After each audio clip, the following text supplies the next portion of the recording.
سید سرور حضور تاجدار مدینہ حضور تاجدار محمد صلی اللہ علیہ وسلم بارگاہ رسول اللہ سلام خدا کے قدوس کی بارگاہ میں دعا ہے ہم سب کا پروردگار ہمیں آج کی عبادت کی حاضری کو اپنی بارگاہ میں قبول فرمائے اور رب العالمین اپنے فضل سے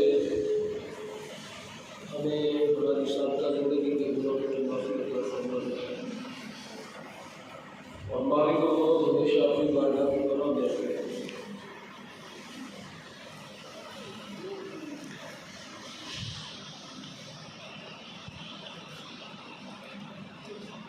پچھلے جمعہ مبارک کو آپ کے سامنے چند حادثے مبارکہ پڑھی تھی، قرآن حکیم کی آیت میں یہ بات پڑھی تھی کرامت کے موضوع پر۔ چونکہ یہ ماہ ربیع الثانی ہے، ربیع الاول کے بعد روزہ مہینہ آتا ہے، اس کو کہتے ہیں ربیع الثانی۔ اس ماہ مقدس میں حضور سیدی بسانہ علی پیران پیر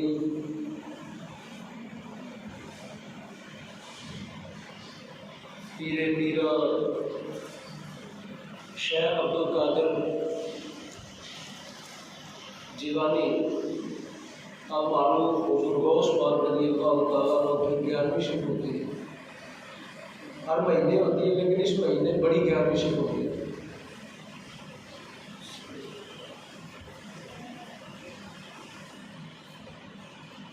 تو اس حوالے سے چونکہ حضور غوث پاک رضی اللہ تعالیٰ عنہ کے ساتھ بھی بہت سی کرامتیں منسوب ہیں، ان کے بارے میں بہت سی کتب کے اندر ان کی کرامات کا تذکرہ ملتا ہے۔ تو اس لیے پچھلے جمعہ مبارک کو چند قرآن کی آیات طیبات پڑھی، حدیث پاک پڑھی تاکہ پتہ چلے کہ کرامت جو ہے وہ حق ہے۔ کسی اللہ کے ولی سے کرامت کوئی صادر ہو تو اس کا انکار نہیں ہے، کیونکہ کرامت کا ثبوت کہاں سے ہے؟ قرآن سے۔ نیک بندوں کی کرامت کا ثبوت کہاں سے ہے؟ اور پھر حدیث پاک سے بھی۔ کرامت جس طرح نبی کریم علیہ السلام کے زمانے میں کسی صحابی سے ظاہر ہو سکتی ہے، ایسی پوری امت میں سے قیامت تک کسی بھی مسلمان سے کیا ہو سکتی ہے؟ ظاہر ہو سکتی ہے۔ کیونکہ جب ایک دفعہ چیز واقعہ ہو جائے، جو امکان ہو جائے کسی چیز کا ممکن ہونا ثابت ہو جائے، کسی چیز کا امکان ہو جائے کہ یہ چیز ہو سکتی ہے، تو پھر جب ان سے ہو سکتی ہے تو ان سے بھی ہو سکتی ہے۔ کیونکہ امکان واقع ہو گیا، امکان کا مطلب ہوتا ہے شے کا ہو جانا، شے کا محال نہیں ہے، ایسا نہیں کہ یہ ہو نہیں سکتی۔ جب صحابہ کرام سے کرامت واقع ہو سکتی ہے تو پھر بعد میں آنے والے جو نیک لوگ ہیں ان سے بھی کرامت کیا ہو سکتی ہے؟ ثابت۔ تو حضور غوث پاک رضی اللہ تعالیٰ عنہ کے بارے میں بہت مشہور ہے، ان کی کرامات کے تذکرے بہت کتب کے اندر ملتے ہیں اور لوگ سناتے ہیں اور علماء کرام بیان کرتے ہیں۔ تو اس لیے پچھلے جمعہ مبارک کو آپ کے سامنے چند آیات پڑھی تھی تاکہ کرامت جو ہے اس کے بارے میں پتہ چل جائے کہ کرامت حق ہے، کرامت جو ہے وہ دین کا حصہ ہے۔ مطلقاً اس کا انکار جو بندہ کرتا ہے وہ قرآن کا انکار کرتا ہے، وہ حدیث کا انکار کرتا ہے۔ بعض لوگ کرامت کو نہیں نہ مانتے اور وہ الٹا فتویٰ لگا دیتے ہیں کس کا؟ شرک کا۔ جو بندہ کرامت سنائے کسی کو تو کہتے ہیں نہیں نہیں یہ تو خدا کے سوا کوئی نہیں کر سکتا۔ تو میں نے پچھلی دفعہ آپ کے سامنے قرآن کی وہ آیات پڑھی، قرآن کی وہ آیات آپ کو بتائی اور حدیث پاک پڑھی کہ دیکھو قرآن سے بھی کرامت کا ثبوت ہے اور حدیث سے بھی کیا ہے؟ کرامت کا ثبوت ہے۔ لہٰذا جو بندہ انکار کرتا ہے گویا وہ کرامت کا انکار نہیں کر رہا، وہ قرآن کی آیت کا اور حدیث مصطفیٰ کا انکار ہے۔ اور جو بندہ شرک کا فتویٰ لگاتا ہے کرامت پر، وہ بندہ دین پہ تجاوز کرتا ہے، وہ دین سے آگے بڑھ رہا ہے۔ وہ کیا ہو رہا ہے؟ دین سے آگے بڑھ رہا ہے۔ ایک اور قرآن حکیم کا میں آیت پڑھنے لگا ہوں، یہ بھی کرامت سماعت کریں، یہ بھی قرآن نے بیان کی کرامت۔ بڑی مشہور کرامت آپ نے سنی ہے، کئی دفعہ سنی ہوگی۔ حضرت سلیمان علیہ السلام جو اللہ کے پاک پیغمبر ہے، جن کو پروردگار نے سارے زمانے پر حکومت عطا فرمائی، ہواؤں پہ ان کی حکومت تھی، درختوں پہ ان کی حکومت تھی، زمین کے چپے چپے پہ ان کی حکومت تھی، جانور ان کی بات سنتے، جن ان کے تابع تھے، ہر چیز کائنات کی کیا تھی؟ ان کے تابع تھی۔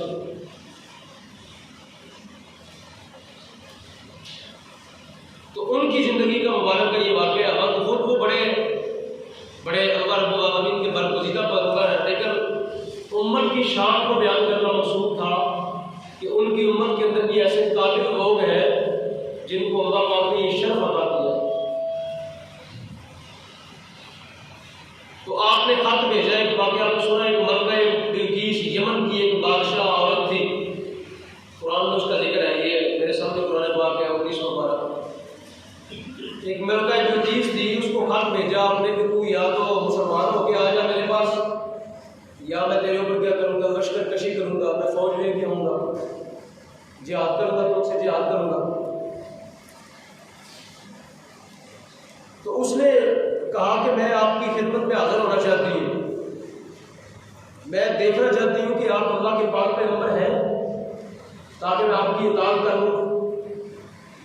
جب اس نے آنے کا پیغام بھیجا تو حضرت سلیمان علیہ السلام نے یہ چاہا کہ اس کا تخت جو اس کے محل کے اندر موجود ہے اور بہت بڑا تخت ہے، مفسرین نے لکھا ہے اس کی لمبائی پتہ نہیں کتنے 100 ہاتھ تھی، چوڑائی کتنی تھی، اور کتنا وہ سونے اور جواہرات سے مرقع تھا۔ تو آپ نے چاہا کہ اس کے آنے سے پہلے اس کا تخت آ جائے میرے دربار کے اندر۔ یہ قرآن میں واقعہ صاحب ہے، اس کے تخت کو کوئی نقصان بھی نہ پہنچے اور اس کا تخت منو بن کے آ جائے، میرے دربار میں آ جائے، اس کے آنے سے پہلے اس کے آنے سے۔ تو اب ایک چھوٹا سا بیڈ ہو نا، بیڈ آپ نے اپنے گھر کے اندر منتقل کرنا ہو تو کیا کرتے ہیں آپ؟ اس کے چاروں طرف کھول دیں، اس کے پیج کھول دیں، اس کی ہر چیز کو کھول دیں، اس کمرے سے اس کمرے میں لے جانا ہوگا، اس کو الگ الگ کرتے ہیں، پھر جا کے رات کے پھر دوبارہ اس کو کیا کرتے ہیں؟ جوڑتے ہیں، اور پھر بھی کبھی پیج صحیح لگتے ہیں، کبھی صحیح نہیں لگتے۔ تو جو تخت جو ہے یہ مسجد چھوٹی ہے، تخت اس سے کئی گنا بڑا ہے، یہ چھوٹی ہے، یہ چھوٹی ہے، وہ تو پتہ نہیں اس کی کتنی لمبائی اور چوڑائی جو ہے، وہ 100 گنا اس کی، 100 ہاتھ اس طرف، 100 ہاتھ اس طرف، 100 اس طرف، 100 اس طرف، بہت بڑا کوئی تخت تھا۔ تو آپ نے چاہا کہ یہ میری بارگاہ میں آ جائے اس کے آنے سے پہلے تاکہ اس کو پتہ چلے کہ میں اللہ کا پاک پیغمبر ہوں، اس پر میری قدرت اور میرا معجزہ ظاہر ہو جائے اس پر۔ تو آپ نے خود نہیں کیا یہ کام، آپ نے جو آپ کے ارد گرد بیٹھے جن تھے، آپ نے فرمایا ہاں بھائی تم میں سے کسی کے اندر یہ طاقت ہے، اس کو لے آؤ۔ آپ نے جو جن ارد گرد بیٹھے تھے فرمایا کسی کے اندر یہ طاقت ہے تو اس کا تخت اس کے آنے سے پہلے کیا کرو؟ لے آؤ۔ تو ایک جن نے کیا کہا؟ یہ قرآن سنے، کہنے لگا کہا عفریت من الجن، ایک بہت بڑا بھاری بھرکم جن اٹھا۔ عفریت کہتے ہیں بہت بڑی کسی چیز کو، عفریت جس طرح اژدہا ہوتا ہے، سانپ ہو بہت بڑا تو اس کو کیا کہتے ہیں؟ اژدہا۔ یہ کہتے ہیں نا عفریت کا معنی بھی ہوتا ہے بہت بڑی کوئی بغاز ہوتی ہے، اس کو عفریت کہا جاتا ہے۔ بہت بڑا جن اٹھا اور اس نے کیا کہا؟ اس نے کہا انا آتی کا، میں لے آتا ہوں۔ میں کیا کرتا ہوں؟ اس نے کہتا میں لے آتا ہوں۔ بہی قبل ان تقوم من مقامک، اس نے کہا آپ یہاں پہ بیٹھے ہوئے ہیں، آپ کے اٹھنے سے پہلے میں اس کو لے آؤں گا۔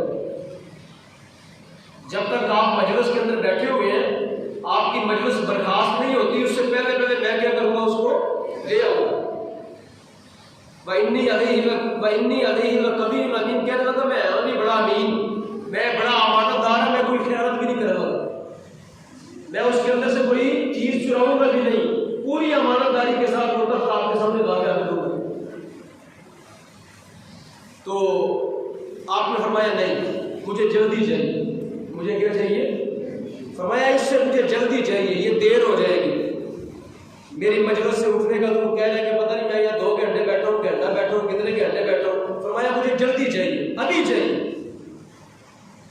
قال الذی عندہ علم من الکتاب، آپ کا ایک صحابی اٹھا،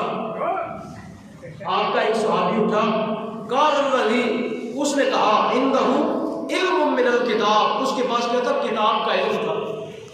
جس طرح کی حضرت داؤد علیہ السلام کے اوپر کون سی کتاب اتری؟ زبور۔ کون سی اتری؟ زبور۔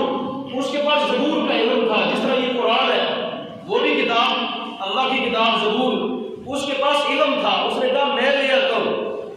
اس نے کہا قال الذی عندہ علم من الکتاب انا آتیک بہ قبل ان یرتد الیک طرفک۔ اس نے کہا حضور اجازت دے تو میں آنکھ جھپکنے سے پہلے لے آتا ہوں۔ یہ آنکھ ایسے کتنی دیر لگی؟ ایسے کرتے کتنی دیر لگی؟ اس نے کہا اجازت دے تو آنکھ جھپکنے سے پہلے کیا کرتا ہوں میں اس کو؟ ابھی کتنی دیر لگتی ہے؟ آپ کتنی دیر کے بعد آنکھ جھپکتے؟ یہ ایک سیکنڈ بھی نہیں لگتا۔ ایک آنکھ ایسے نیچے کتنی دیر لگتی ہے؟ سیکنڈ لگتا ہے؟ ایک سیکنڈ بھی نہیں لگتا۔ اس نے کہا میں ایک سیکنڈ کے اندر وہ کیا کرتا ہوں؟ تخت آپ کی بارگاہ میں حاضر کر دیتا ہوں۔ فلما رآہ مستقرا عنده قال هذا من فضل ربی، اور پھر ایسا ہوا اس اللہ رب العالمین کے بندے کی کرامت کا اظہار ہوا، اور وہ تخت ایک سیکنڈ کے اندر آ گیا آپ کے پاس۔ ایک سیکنڈ لگا اور وہ تخت حضرت سلیمان علیہ السلام کی بارگاہ میں پہنچ گیا۔ کتنا بڑا تخت؟ 100 ہاتھ لمبا، 100 چوڑا، اس مسجد سے کئی گنا بڑا۔ اس مسجد کو اٹھانا ہو تو آپ اٹھا سکتے ہیں؟ 10 2 گھنٹے 100 دن لگا کے بھی اٹھا سکتے ہیں؟ اس کو نہیں اٹھائی جائے گی۔ اس سے 100 گنا بڑی چیز ہو، 100 گنا اس سے بھی بڑی چیز ہو تو اس کو اتنی دیر کے اندر لے آنا، یہ جسم کی طاقت ہے، یہ کرامت ہے۔ یہ جسم کی طاقت ہے۔ کوئی بندہ اٹھانے لگے تو یہ بھی میں اکیلا نہیں اٹھا سکتا، یہ بھی مجھے اچھی بڑی زور لگانا پڑے گا اس کو اٹھاتے۔ یہ جو تو اتنا بڑا تخت جو ہے وہ آنکھ جھپکنے کے ساتھ آپ کی بارگاہ کے اندر حاضر کر دیا۔ یہ قرآن بیان کر رہا ہے، تو بتائیں یہ جسم کی طاقت ہے یا یہ روحانی اور کرامت ہے؟ یہ طاقت ہے، یہ کرامت ہے، یہ قرآن نے بیان کیا۔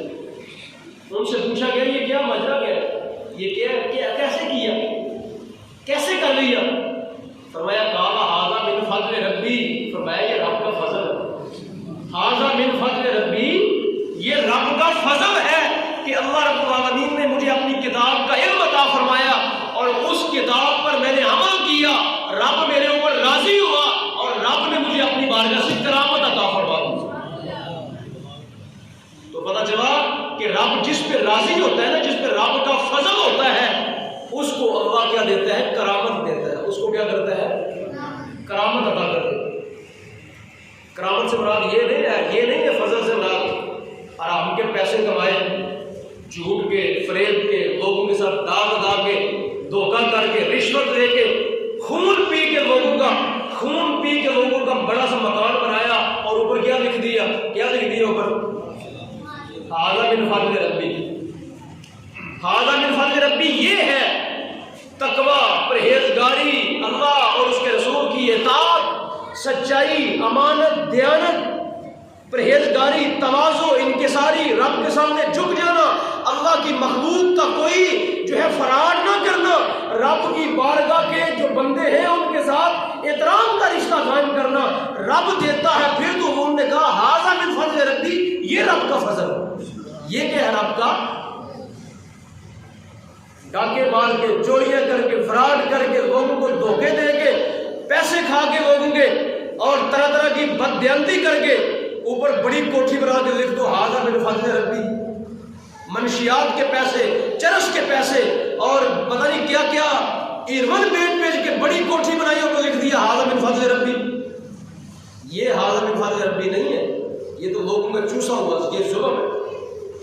حضور غوث پاک رضی اللہ تعالیٰ عنہ کی کرامتیں بڑی مشہور ہے نا، ان کی بارگاہ کے اندر جو اس وقت کا خلیفہ تھا نا، وہ آیا آپ کی بارگاہ میں نیاز سلام پیش کرنے کے لیے، تو اس نے آ کے آپ کو ایک وہ تھیلی پیش کی پیسوں کی، دیناروں کی، اشرفیوں کی۔